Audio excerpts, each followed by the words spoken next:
everybody. Shalom Aleichem. I'm Susan Bronson. I'm the Center's Executive Director, and I really cannot say how thrilled I am to welcome you all here today. I've had chills all day. We've been working on this project for so long, but I'll save all that for my dedication in another hour.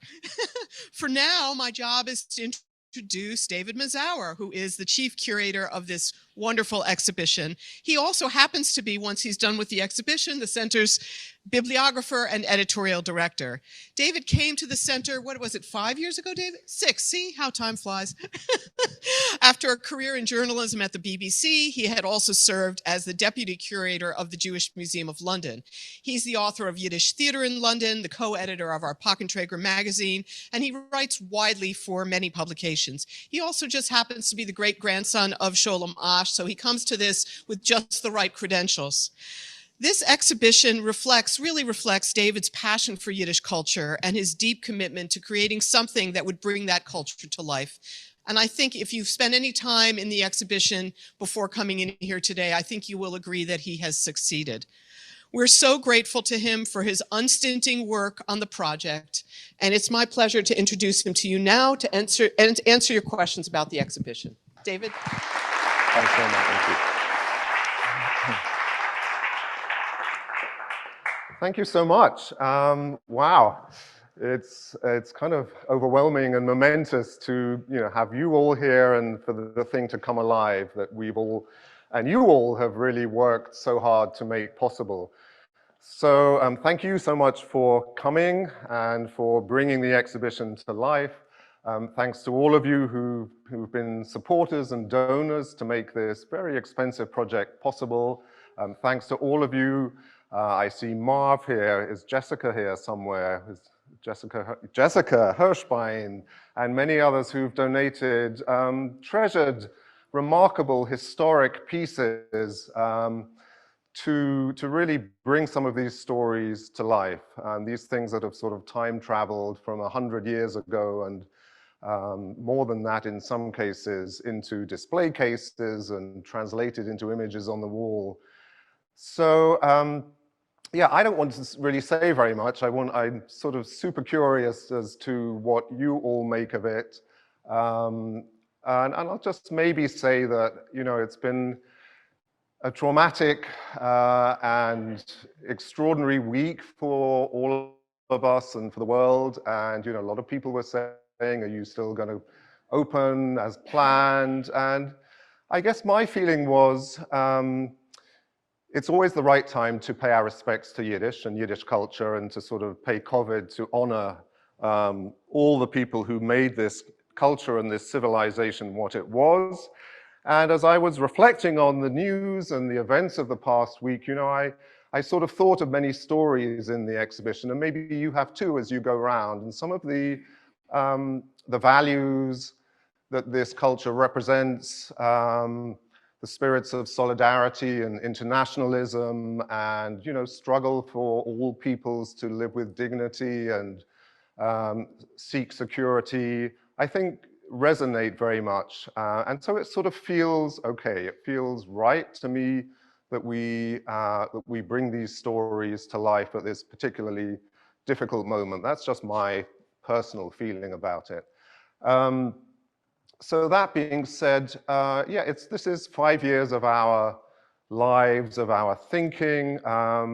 So much of this stuff has been sort of slumbering here in boxes of books, in dusty boxes in the basement. A lot of what the bibliography team and myself have been doing collectively in the last 5 years has been sifting through tens of thousands, probably hundreds of thousands of books, opening boxes that hadn't been opened for 30 years, finding typewriters that were lying in the basement. That was sort of one big piece of it. A second big piece was really reaching out and being the beneficiaries of the generosity of people like Marv Zuckerman and Jessica Hirschbein and many others, no doubt, who sort of grasped the importance of the project and wanted to contribute parts of their family history and family heirlooms to make the whole exhibition sing and to bring energy and bring the authenticity that these real objects give it. So yeah, I could go on, obviously, but I won't. And I'm very curious to take questions, answer anything that you would like to ask, really, as the first people to come and see it. So I think do we have a roving mic? We do, with Sam on the sidelines here. So just raise your hands and ask away.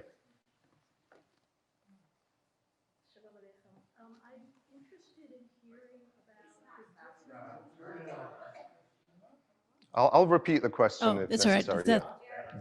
I'm interested in hearing about the difference in your process in dealing with material artifacts and documents or books. Well, a lot of these decisions are enforced decisions. There are a lot of books that we might have wanted to display that are too fragile to display. There are some objects that were too fragile to show. A lot of the objects that you see went through an extensive conservation process. The wonderful micrograph in the celebrities section was even 4 or 5 year process from finding out it existed, making contact with the daughter.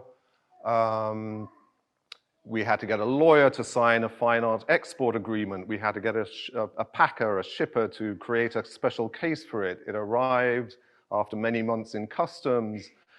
We took a look at it, and it was extremely moldy and in a very poor state. It was torn into 2 pieces, and it spent 2 years in a conservation studio in Vermont being knitted beautifully, perfectly back together.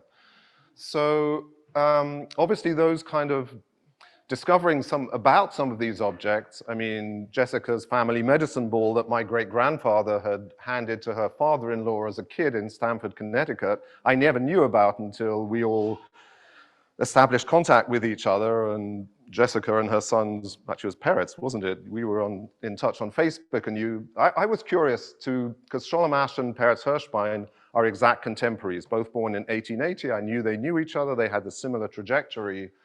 And so I'd always been curious about what sort of relationship they had, and being here was an opportunity to connect with the family. And so I reached out to Peretz, and we began talking on Facebook, and he said, well, there's the medicine ball.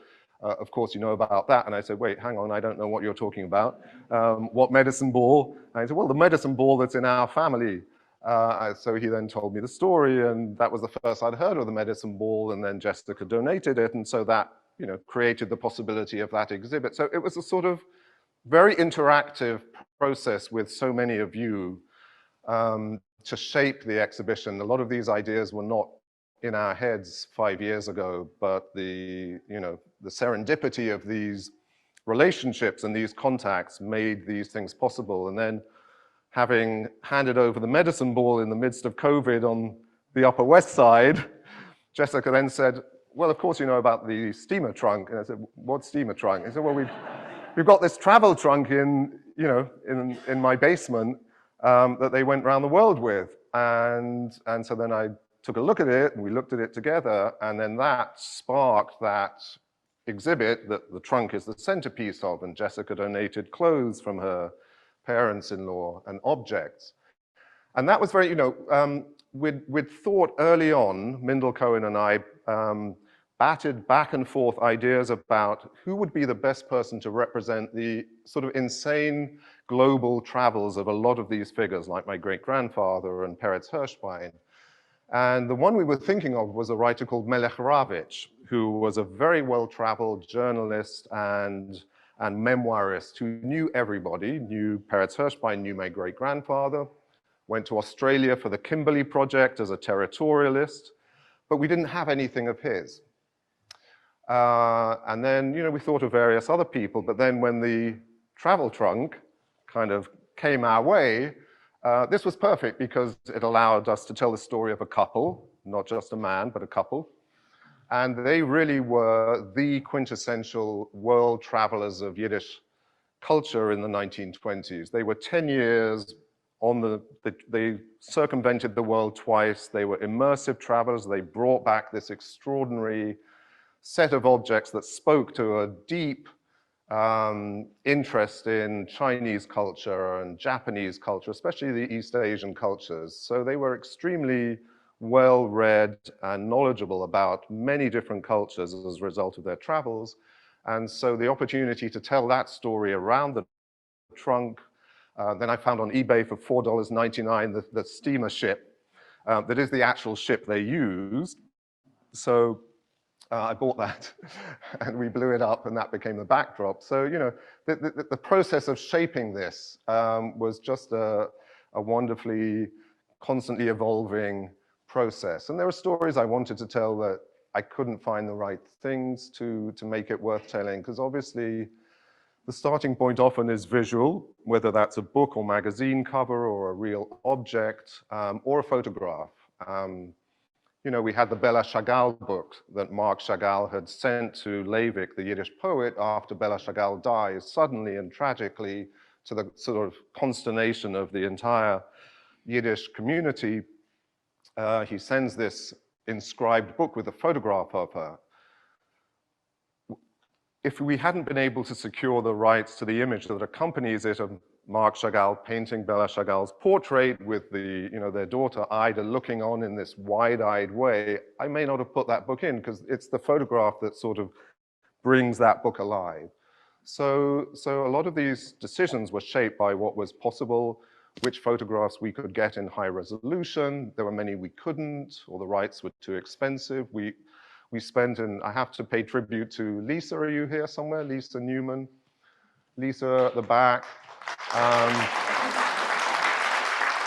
Yeah, Lisa as the project director came onto the project a year ago with Jeff.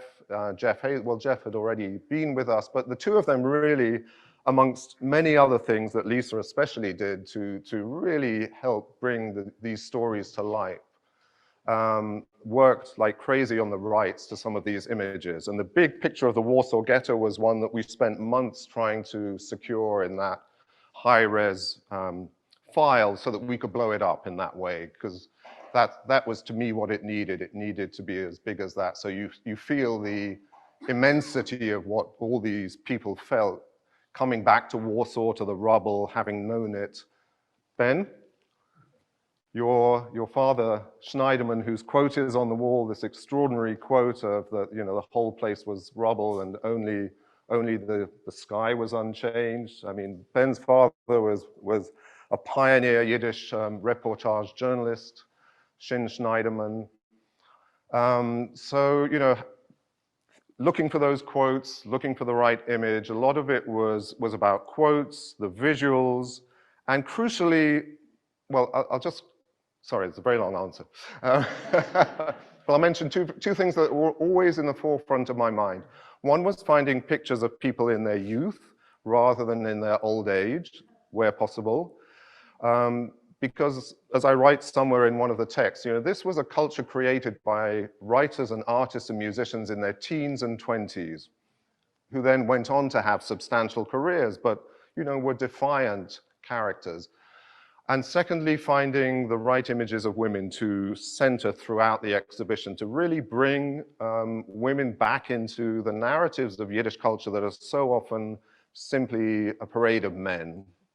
So those two things were just two of the many sort of defining principles that I held in mind throughout. Gentleman on the side there, yes, you. Should I take the microphone? Yes. Yeah, one thing that I really felt was a bit different than the nostalgia that much of this creates. In the newspaper section, there were, I think, 3 or 4 pictures of men who left their families and could not be found. And I thought that put a different light on the community where everything seemed positive. These were the good old days, and that seemed to be a more realistic presentation. I was wondering what was going through your mind, and were you thinking in a similar fashion that this was a more realistic looking of what was really going on during that period?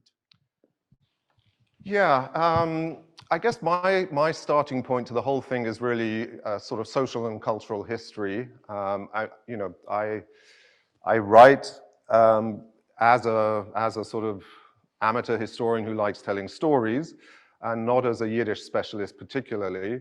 And one of the things, I've long felt about Jewish history, and especially, it's not so much the case now, but it was the case up until the 1960s and 70s, that it was the sort of respectability story. It was, we were on our best behavior in terms of the scholarship and the books that were written.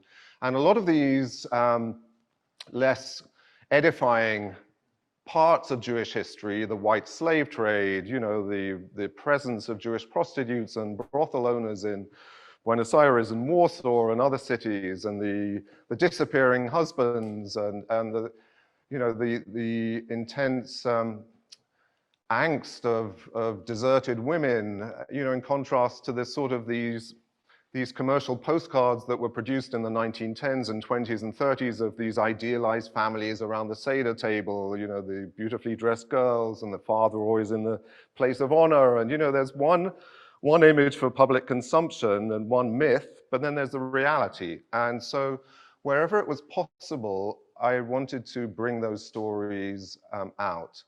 And the Galerie von verschwundene Männer, the gallery of disappearing husbands, disappearing men, is a perfect example of that.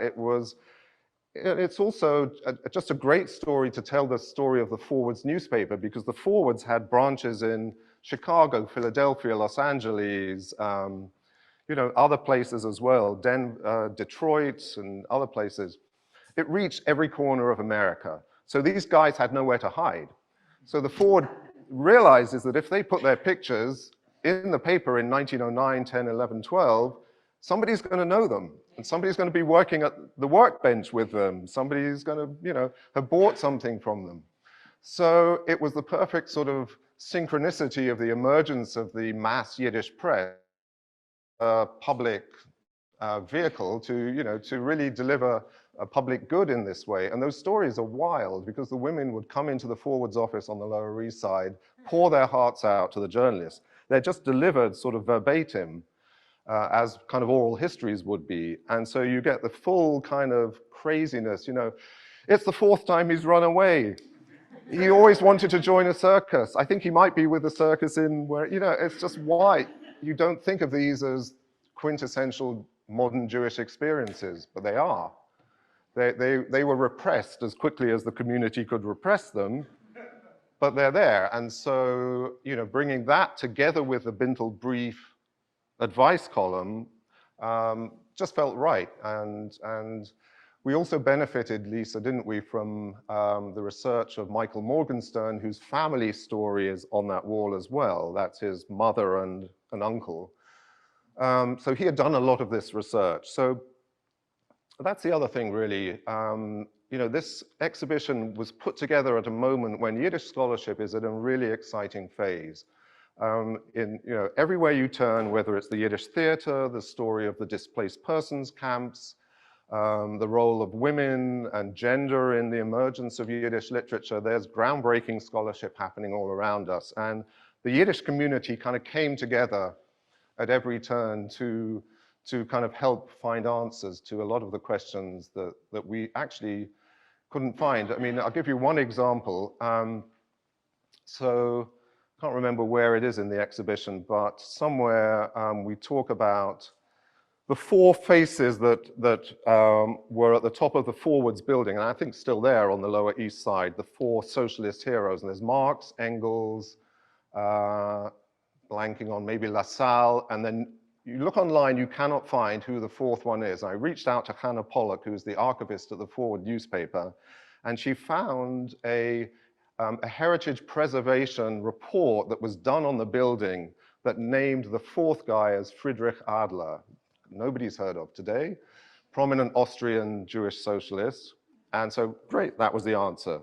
And she really worked hard to help find that missing piece of the puzzle. And I could tell you 10 or 20 similar stories of colleagues who've really, worked hard to help us tell the full story as much as possible. Ben, I'm going to take a question from Ben. Just wait 1 second for the mic. Thank you. Thank you. It's a wonderful exhibit, and I need many more hours to look at it. But the skill of the librarian is to be comprehensive and to treat every object.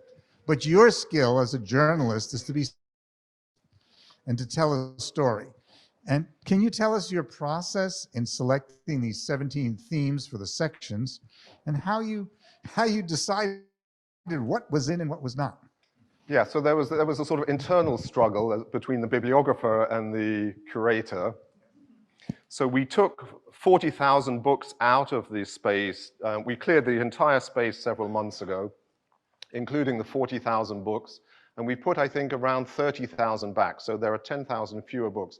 That created the space in front of the Holocaust section, the celebrities section, saving a culture section. And Lisa was kind of, David, you're not going to like this, but I think we really need to try and take some of those books out because they were due to be book stacks in those areas. And we looked at it together and said, of course, they have to go. We have to create the visual pathways in front of those exhibits. So a lot of that was just fairly late on in the day. But yeah, it's true. I mean, there are a lot of stories I would have loved to tell if we had twice the space. A lot of personalities who should be in it or deserve equal space as the people who are here. So really it's sort of, the starting point in a sense was you have to tell the story of the press, the theater, and the literature. Those are the three sort of mass forms of modern Yiddish culture that emerge in the late 19th century through modern vehicles like the daily press and the popular theater. So those were the three sort of big pillars. The Holocaust obviously had to be told in some way, but that was a tricky thing to work out. And I eventually settled on telling those four profiles, 2 survivors and 2 murdered people. The celebrities really started with the micrograph. Once I knew we were going to get the micrograph, that in my mind was the centerpiece of a section about the emergence of Yiddish celebrity. And again, that's a sort of social and cultural history narrative because, for the longest time in Jewish communities, who were the authority figures? Rabbis and rabbis, basically. Or people like Moses Montefiore, singular communal figures, diplomats, people of that sort. Scholars, Maimonides, yes. But basically rabbis. Rabbis are the people who are depicted in micrographs for the longest time. And then when Yiddish culture emerges in the 1880s and 90s, same with the Zionist movement, you get micrographs of Theodor Herzl, of Avram Goldfaden, the Yiddish playwright. So it's part of a wider story about the transformation of modern Yiddish identity and culture. So I always I still find the micrograph a totally mesmerizing piece. And that was always going to be the centerpiece of a celebrity's story. So a lot of these decisions were really driven by the available photographs. I mean, the photograph of your parents in their 30s, 40s, the young couple with his jaunty hat and, in Paris, it's just a gorgeous, gorgeous photograph. So that positions them as these modern journalists, equivalent to Hemingway and, I don't know, other people, one could think of that were pioneering reportage figures. So it was just being able to bring those mix of things together. The politics was going to be a much bigger, much more wide-ranging section. Then it was a fairly late decision to tell the story of the striking workers, the women workers of 1909-10, and highlight that. So yeah, it was sort of editing, a lot of editing at every turn, and there was never any point in putting an encyclopedia on the walls. There are very good encyclopedias of Yiddish culture online. I really wanted to try and tell stories or bring information together in ways that weren't necessarily easily searchable or Googleable. So if you look online for who were the writers of the Peret Salon, it's very difficult to actually, there's there's no real list. There's certainly no comprehensive list. You can find 5 or 6 names very easily. The women of the Peretz Salon was a whole piece of research that we put in. There were a lot of women whose photographs we couldn't find, who otherwise would have been in there. But that's an example of a story that had to be curated from scholars, from Polish sources, from Yiddish sources, from available English sources. That's not a narrative you can find in a one-stop shop way online. So it's all the more valuable, it seems to me, for that. You had your hand up earlier, I think, gentleman there.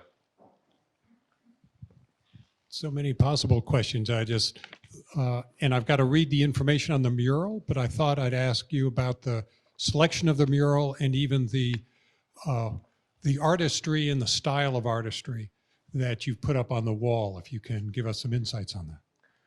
Yeah, the mural, that 60-foot mural. So there's a lot to say about that. I mean, one of the first things when I started really thinking seriously about the mix as a whole was the idea of some sort of one-off installation, some sort of special piece that would produce, you know, a sort of an emotion, a frisson, something. And I was thinking, you know, you think of big museums like the MFA Boston that has that amazing glass tree in the atrium that sits by the restaurant. So I started thinking about the possibility of a Holocaust memorial sort of writ large to all the murdered Yiddish figures of the Holocaust.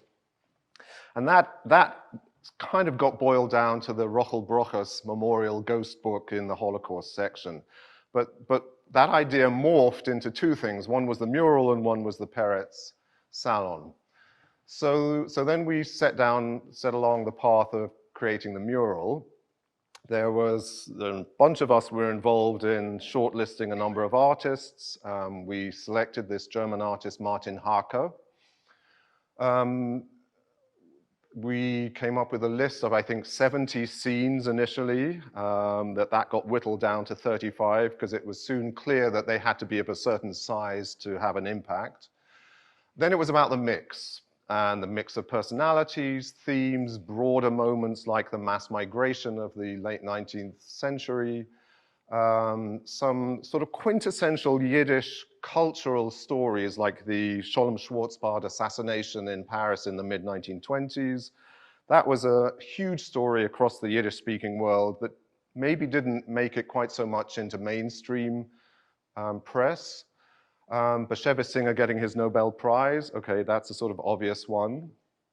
Then I was struggling with the idea of how to convey the importance of displaced persons camps in modern Yiddish culture, and the many people who were toddlers and infants and small kids in the displaced persons camps of Germany and Austria who went on to be Sam Kassal, a professor of Yiddish and scholar, and Anita Norwich and Sam Norwich and Ben Sion Miller, the Chazan, and so many others, you know, grew up in these camps, which were an extraordinary experience. So again, it's a big last-minute attempt of scholarship to find these people in their 70s and 80s and 90s to tell their stories. These were survivors who'd come out of camps and refugee lives in the Soviet Union, suddenly found themselves in a 100% Jewish environment where they had no resources, but everything intellectually was possible. You could create university courses, you could create theater groups, you could create an intensely rich cultural life. So it was formative for so many of these people.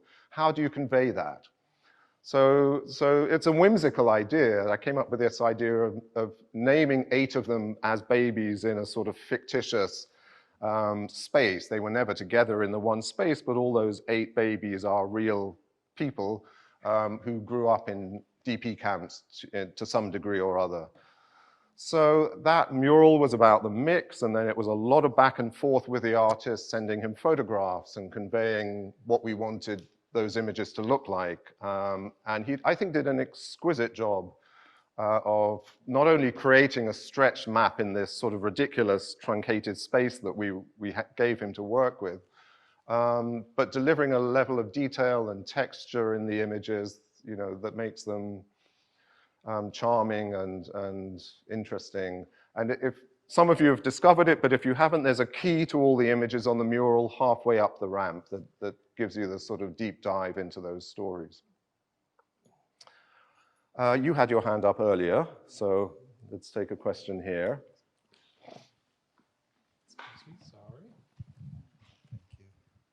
You've mentioned a couple of times about stories that you weren't able to tell because you lacked something visual or just didn't have enough space. And I'd love to hear what some of those additional stories are, if you could share any of them with us. I mean, yeah, there are lots, both individually and sort of collectively. The labor movement, the importance of the labor movement in, the Yiddish story and modern Jewish history, it comes in here and there, but I would have loved to give that more space, to engage with Yiddish in Israel and the sort of complex history of Yiddish in Israel. Similarly, the Hasidic world, the importance of religious communities in keeping Yiddish alive. So there's a gallery that we didn't have time to create, which we'll add on in due course, which will amplify the sort of story of the Yiddish language and its past and present, and that will come into it there. And then all sorts of individual figures. There's a guy called Baruch Chani Vladek, who was a famous, legendary anti-Tsarist radical, turned playwright, turned senior Jewish Daily Forward editor and manager, famous orator. I mean, look him up online, just a wild, unbelievable story, escaped multiple times from Russian prisons. There are all sorts of figures. You'll know Vladek's story, Marv.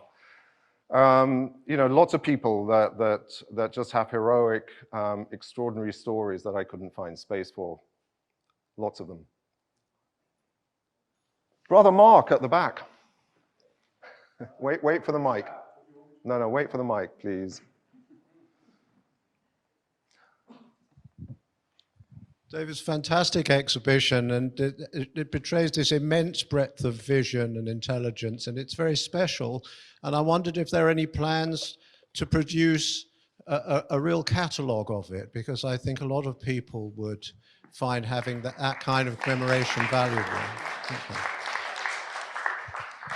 Yeah, so are we going to produce a catalogue is the question, and I very much hope so. I mean, top of the list for phase 2, very long list of tiny fixes of things that just need to be fixed in the immediate, to the introductory gallery, and crucially, I think a catalogue. I think a catalogue is an opportunity to convey the exhibition, but add on a layer of written pieces, specially commissioned pieces, other content in a really substantial book that tells this story in one place. Because actually, there are great books on the Yiddish theater. There are great books on Avram Goldfaden and writers. There's no one book that brings this story together in a single place in the way that we're telling it here.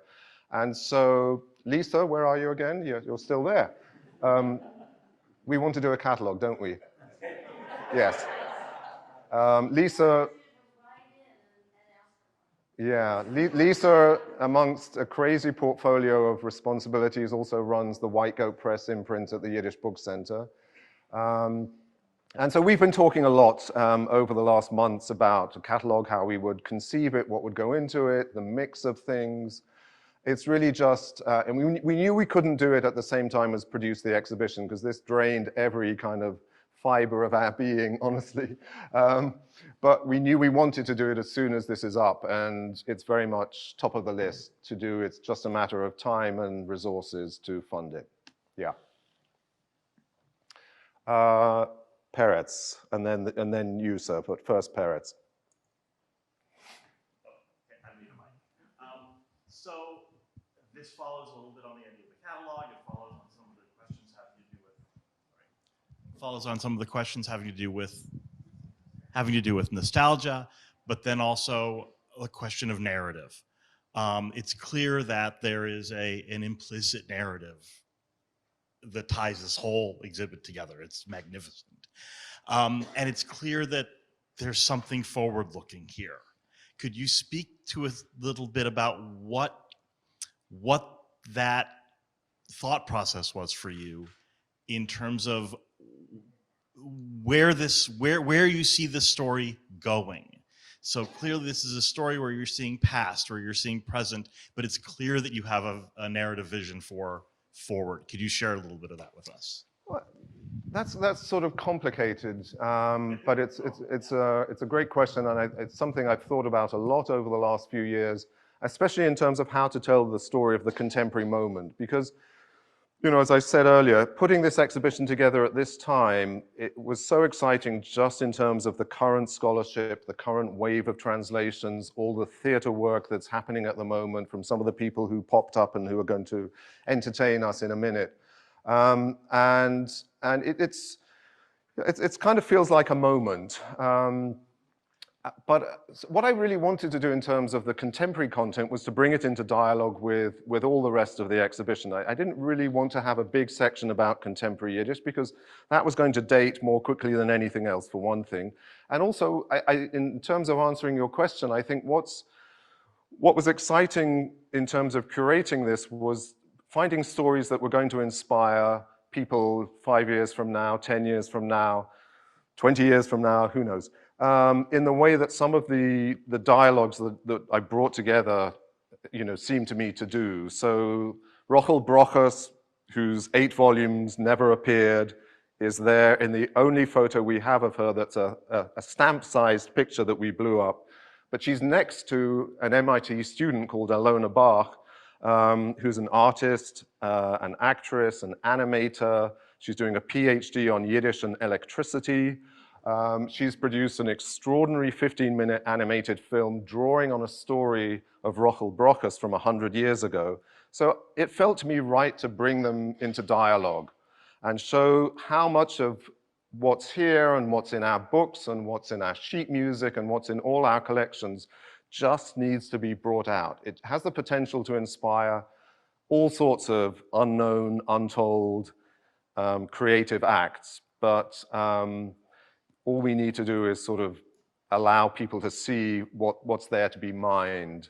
And so the quote that I picked for the Saving a Culture section by a brilliant, brilliant guy, Tal, who runs the Paris Yiddish Center, speaks something like 8 languages. He's Israeli-American. He has the perfect pithy one-line quote, you know, you have to understand the past in order to create for the present. And that's really is what I try to do in terms of bringing these to the past and the present story into dialogue. I could say more, but I think I should take your question, and then we're almost going to be out of time. We've got 4 minutes. This is a very emotional event for me as one of the original founders of the Book Center way back in 1980. It's hard for anyone who wasn't there in 1980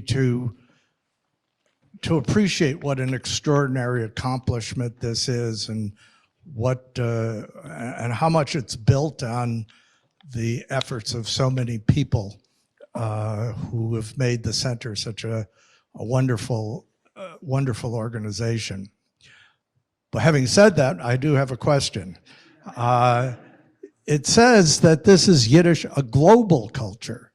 And I wondered what your thinking was, because I think popularly think of it as an Eastern European culture, not a global culture.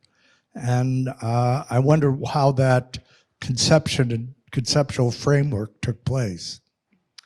So yeah, the piece I wrote for the brochure here, it sort of explains that the idea for the exhibit, as we initially discussed, Susan, Aaron, and I, was really about Yiddish culture in America, because that was the exhibit it was due to replace. But it always seemed to me preferable to try and tell a global story, because you know, you just look at what's here and you see the extent to which all these people traveled incessantly to know that it's never a parochial story that can be told within the borders of one country or even one continent. And one of the defining principles, again, as much as it was putting women at the center of it and finding the sort of youthful energy to reflect here, was to think about twin hubs as being New York and Warsaw. And really throughout the 3 stories of the press, the theater, and the literature, New York and Warsaw are in constant dialogue. There are publishers who are sending proofs of books back and forth across the Atlantic. There are theater companies constantly touring between the Americas and Poland and the Russian Empire. So that sort of polarity was a very interesting thing to keep in mind constantly. And if I ever had to choose between a photo that sort of skewed the balance more towards one, usually it was New York because that's where the available images are predominant, I would sort of think of that New York, Warsaw axis and go for the Polish image. There's a big Buenos Aires poster at the back. I really, really wanted to bring out the Buenos Aires story. Lila's at the back there, wave your hand, who helped us enormously get the micrograph from Buenos Aires. She's Argentinian, studying in the States now. But the story of Yiddish Buenos Aires is, again, really just emerging through scholarship, and it's super important. Buenos Aires was a hub of Yiddish literature, the theater, known, not least thanks to Sholem Aleichem's Der Mensch von Buenos Aires, for its white slave trade and that whole part of the story. But, it was so much more than that, of course. So I've tried to bring Argentina into the exhibition as much as possible in all the different sections, so that it becomes a story of the Americas as a unified whole, and the dialogue between the Americas and Europe, crucially. And then these other places, Cairo, Shanghai, I don't know, different,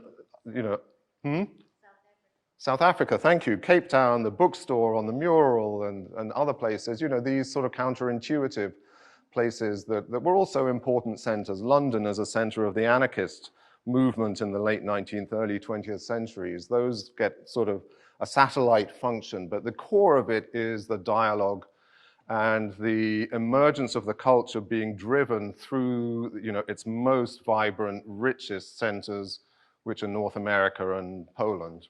And then after the war, of course, everything changes because Poland is sort of off the map in a certain sense, not entirely, but other places, Israel and other places, come into their own, Paris, Montreal. And so the section on post-war publishing in that post-war and contemporary section, deals with that emergence of the post-war world through the publishing story. So it's complex, but the kind of key thing in my mind was always to keep those twin hubs in play and choose a selection and narrow down, fill it down, edit down the mass of material to allow those places to speak to each other. And having said that, I think we're out of time and we have to wrap up. Thank you. Thanks so much.